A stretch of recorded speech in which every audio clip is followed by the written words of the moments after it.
آج ابھی شاید خٹک صاحب نے تو ساری باتیں کر لی، سیاسی باتیں اور جو اس ملک کے حالات ہیں اور جس ٹائم سے یہ ملک اور ہماری عوام اس ٹائم پہ گزر رہی ہے، بڑی تفصیلاً بات کی ہے ہمارے ایم این اے صاحب نے ادھر.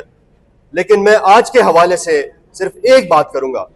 دیکھیں، میری ملاقات خان صاحب سے آج سے 1.5 سال پہلے ملاقات ہوئی تھی، ایک ملاقات. اس کے بعد پھر صرف میں نے نہیں، ہمارے پارٹی کے جتنے بھی لوگ تھے انہوں نے بڑی کوششیں کی.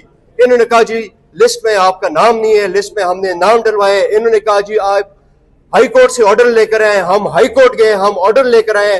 ہائی کورٹ آرڈر میں ہمارا نام ہوتا تھا، پھر بھی ہماری ملاقاتیں نہیں ہوئی. اس طرح شاید خٹک صاحب آج مجھے بتا رہے تھے کہ یہ 20ویں دفعہ میں آیا ہوں اور میری ملاقات نہیں ہو رہی. یوسف خان صاحب کھڑے ہیں، ایم این اے صاحب ہیں ہمارے، ان کی ملاقاتیں نہیں ہوئی. یہ بیوی جو ہے یہ امریکہ سے آئی ہیں، اوورسیز پاکستانی ہے. تو یہ جب باہر جائیں گی اور لوگوں کو پتا چلے گا کہ یہ سلوک ہو رہا ہے ہمارے لوگوں کے ساتھ، پارلیمنٹیرینز تو چھوڑیں، عام اوورسیز پاکستانی جنہوں نے کوئی ایسی سیاسی بات اگر نہ بھی کرنی ہو، ان کی بھی ملاقات نہیں ہو رہی. تو آخر اس ملک میں یہ کون سا قانون ہے؟ ہمارے آئین میں تو ایسی کوئی چیز نہیں ہے کہ وہ ہمیں خان صاحب سے ملاقات کرنے سے روکے.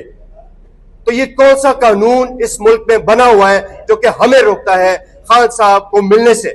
یہ میرا ایک سوال بنتا ہے. یہ میں ایک سوال کرتا ہوں آج کل کے حکمرانوں سے. میں بالکل بھی اس بات میں نہیں جانا چاہتا کہ کس طریقے سے یہ حکومت میں آئے ہیں، کس طریقے سے یہ ایوان کو چلا رہے ہیں، کس طریقے سے یہ سینٹ میں بلز کو بلڈوز کرتے ہیں. آج میں وہ بات نہیں کر رہا.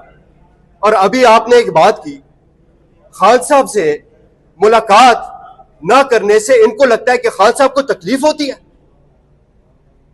ان کو لگتا ہے کہ ہم لوگوں کو تکلیف ہوتی ہے کہ ہم باہر انتظار کرتے ہیں. ایسی کوئی بات نہیں ہے. خان صاحب نے ہمیں ایک بات سکھائی ہے کہ ایسا کوئی بھی کام ہو جس سے عوام کو پتا چلے کہ اس ملک میں ہمارے ساتھ ظلم ہو رہا ہے تو ہم اپنے مقصد کے پاس جا رہے ہیں.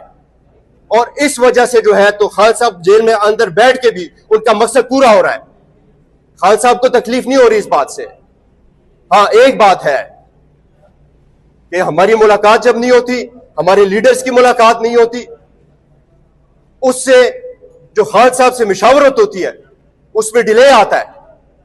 اس میں یہ چاہتے ہیں کہ مس کمیونیکیشن ہو تاکہ پی ٹی آئی میں رفٹ پڑے، تاکہ پی ٹی آئی میں پڈے ہو.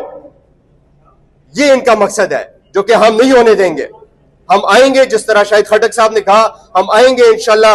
ادھر جتنا بھی ہم نے انتظار کرنا ہو، جتنی دفعہ بھی ہم نے آنا ہو، ہم انشاءاللہ تعالی آئیں گے. اور خان صاحب سے ہماری بھرپور کوشش ہوگی کہ ہم ملاقات کریں گے اور دنیا کو بھی بتائیں گے کہ یہ ظلم ہو رہا ہے ہمارے پاکستان میں. بہت شکریہ جی.